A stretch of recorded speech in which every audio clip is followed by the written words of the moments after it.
Today's tutorial is a nice feline cat eye look. I'm going to start by using Illamasqua Skin Base to highlight and contour, but this will be a bit more natural as opposed to some of the heavier stuff I've done before with Dermacolour and Supracolour. If you're a regular watcher of my videos, you can skip past all the highlight and contouring because you're probably competent in that now. But I will continue to do it in my videos because there are lots of newbies always watching, so for those of you that don't watch my videos often, then you will see this a lot in my tutorials. But it is handy for everybody to know, and I do try and do different ways and variations of highlighting and contouring using different products. Using this skin base and stippling it on with a beauty blender will give you a nice sort of medium coverage. To get the right highlight and contour shades, I mixed both of them with a little bit of my foundation, and this allowed me to get the contour a couple of shades darker than my skin tone and the highlight a couple of shades lighter than my skin tone. Now, as you can see, I applied the highlight across the forehead, down the centre of the nose, across the cheekbones and on the chin, and I stippled the product straight away as I didn't want it to set in place. I wanted to blend it before it set. So I'm doing the same thing with the contour. I'm taking it down the sides of the nose and also down the hollows of the cheeks. Just make sure your beauty blender's been dampened, as this will give you a nice airbrushed finish. Now I've got my highlight and contour in place, I'm going in with my foundation.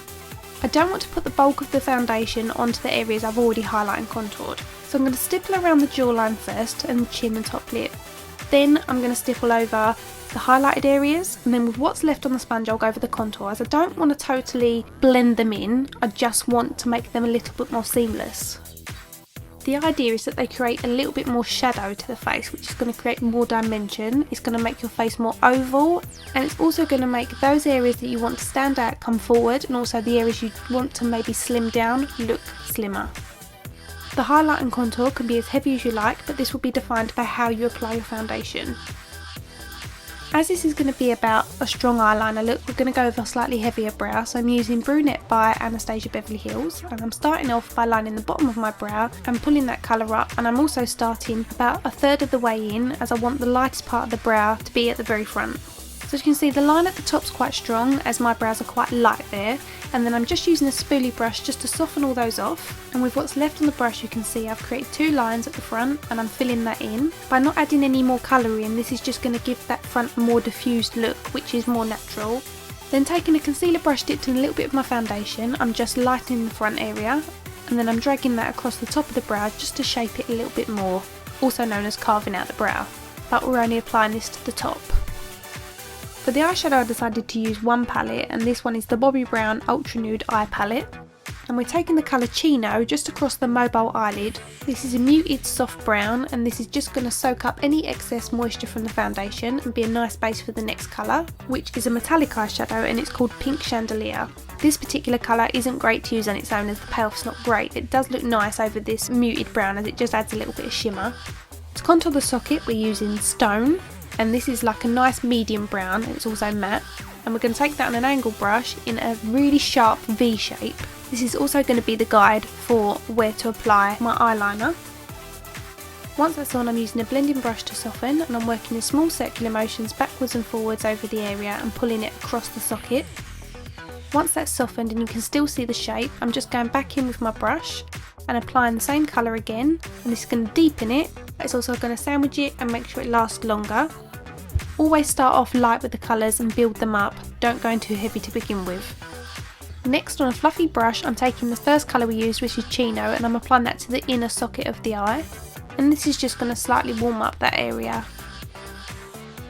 Using this matte bone coloured eyeshadow from my Louise Essential Eyes palette, I'm adding a subtle highlight to the brow bone, and I'm also adding that just to the inner corner of the eye, and then I'm going to use a fluffy brush just to blend that out. We are going to be applying eyeliner here, but the highlight still will show through either side of it.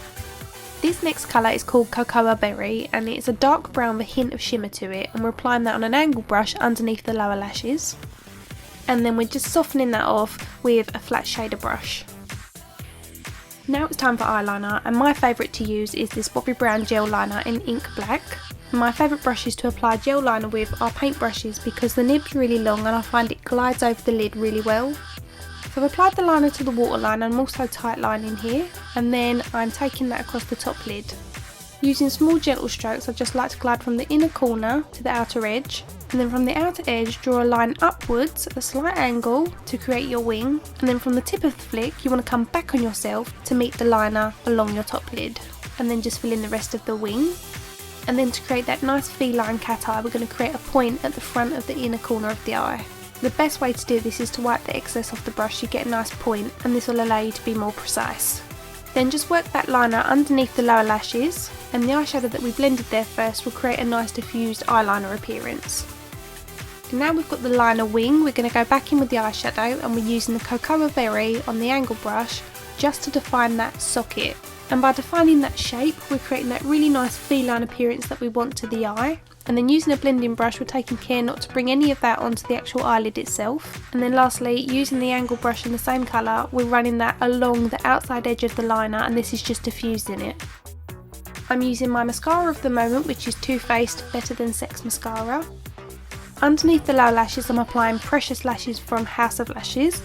And I'm using tweezers to push the centre in and then just tuck the edges in. You want to keep this as close to the lower lashes as possible. And then just use your tweezers to lift them off your face while they dry. The top pair I'm using Iconic, and these are by House of Lashes as well. And I'm using Duo Glue to apply these. Wait about 30 seconds for the glue to go tacky before you place your lashes. To help hollow out my cheeks a little bit more, I'm using my Chanel Bronze Universel. I think the colour's beautiful, and I also love that it doesn't leave a tacky residue to your face. You can either use this as bronzer, so where the sun would hit, or you can use it just to sculpt your face. At the minute I'm loving this cream blush by Boutique, which you can buy in Sainsbury's. It's affordable and it's great, and I like to apply this quite low. I opted for two lip looks for this, so I lined my lips with a Rimmel Nude shade to begin with. Lining your lips isn't a necessity, it's just something you like to do if you want it slightly fuller or if you find that your lipstick bleeds a lot. And the lipstick I'm using is Cafe Latte by Estee Lauder. I'm not even sure they still do this because I've had it for so long. But in the flesh this colour is beautiful, it just adds a nice shimmer to it and it's not overly brown. And this is the nude lip finished look.